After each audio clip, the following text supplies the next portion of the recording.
We are back for our weekly video, and we are talking about when we, the grandparents, are the problem. Now, that's not an easy topic to hear about, maybe, but it's good for all of us to examine ourselves once in a while and just see how we're interacting with the people we love, especially. It's important, of course, how we interact with all human beings, but family is special, and we really need to pay attention then.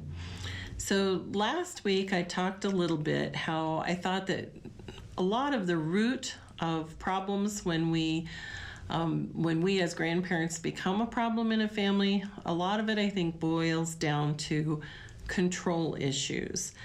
And so I want to carry on that conversation a little bit this week and give you a couple of things to think about. Why do we control or try to control other people's lives? And I have two things that I think are probably pretty natural causes in that regard. Number one is, as a parent, when you take on the responsibility of raising a child, you are controlling their life from birth. They need everything. They need fed, they need to be bathed and clothed and changed, and you are managing every function of their life and then training them. So you very quickly get into that nurturing mode of taking care of that individual, and you love them deeply. And so you're highly concerned about, how they're being cared for and what's happening in their life. As they grow into, middle school age and teenagers, you become concerned about who their friends are and what they're doing on time when they're away from you. And you go through that process of trying to let go and give them some independence so they can become people in their own right as far as making mature decisions. But it's not always easy to make that final break and say, okay, my child now, this one I have loved and cared for since birth, is ready to fly the nest and be on their own. And so it's not really a negative thing that starts us on that control path. It's just a part of the nurturing process. And sometimes we struggle with letting go. I think that's one cause of why we try and control our children's lives. And then another issue that I think comes out is our own personal struggle with that fear of being abandoned. Our kids don't need us anymore. And so who am I without this purpose in my life of caring for my children? That can be a struggle. And I think especially for women, we are so heavily gauged toward nurture that, those years of raising children, I know my calendar and everything revolved around what was happening with my kids. Even though I was a professional at the same time, that always figured into every decision I made. When I went grocery shopping, to who was going where on what evening and what activities they were participating in and how did that affect my work schedule. It just was such a part of my daily activity, such a part of my planning activity, that when the kids started to leave home one by one and my calendar started getting less full, there was that gap of okay, what do I do with myself now that I don't have all of these other activities that I'm taking care of on behalf of children? So there is that period of adjustment when we feel a little bit abandoned, a little bit lacking in purpose and direction.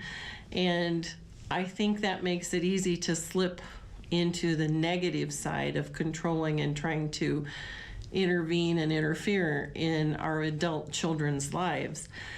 And that, of course, domino effect will affect how our grandparenting goes. So how do we fight against some of these urges to control the lives of our children and grandchildren? Well, first of all, I want to suggest that we revisit who we are. We've talked a lot in our videos about identity and how important it is to build identity into young children and teenagers and how we help them develop that. Well, as we go through seasons of life, our identity needs a little work too.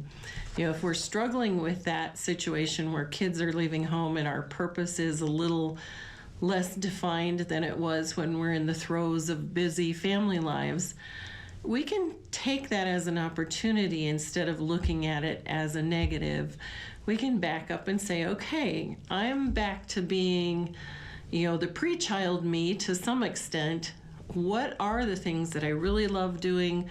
What are some of my goals in life? What do I still want to accomplish prior to, being old, to serious old age and infirmity to where we get more limited?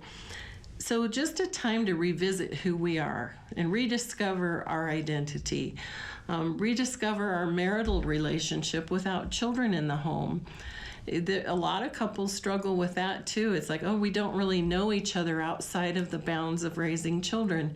And so there's that process of getting to know each other again and finding things to do that we love to do together.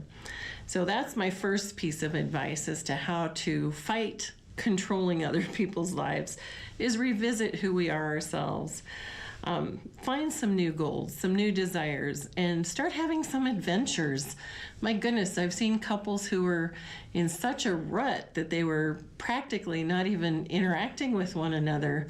And then they decided to start having some adventures, and they totally revitalized their relationship, got into travel, seeing places and doing things that they weren't able to do when the kids were at home.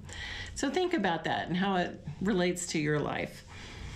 We live longer these days and we're healthier until we're older, typically. I know that's not true for everyone, but for many of us it is, because healthcare is so improved that our life expectancy is longer. We have more time to do things post children in the home. So take advantage of that while you're healthy and able. Do some things with either for yourself or with your spouse, and find new activities and goals.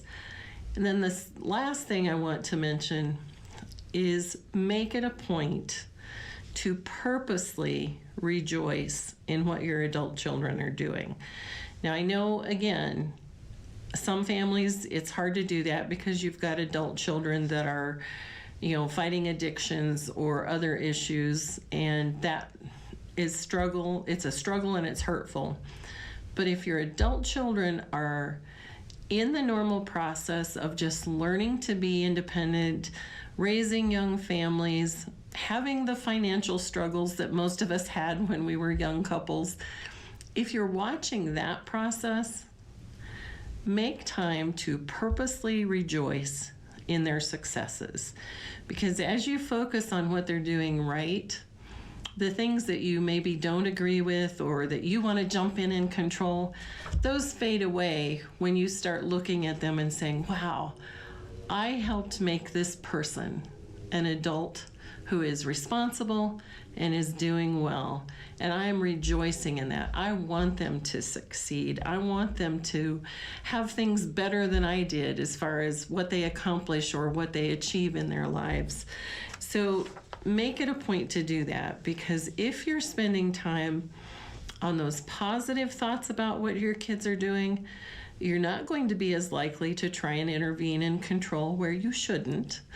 And you're also going to just have a lot more joy when you're spending time with them, because you can kind of stand back and say with some pride, I did my part as a parent, and now I'm seeing those next generations blessed and enjoying life because of it. That's it for this week, my friend. If you are struggling with control, I hope you'll listen and maybe find some areas where you can back off a little bit and not be the problem in your children and grandchildren's lives. Take care, my friend. Be grand.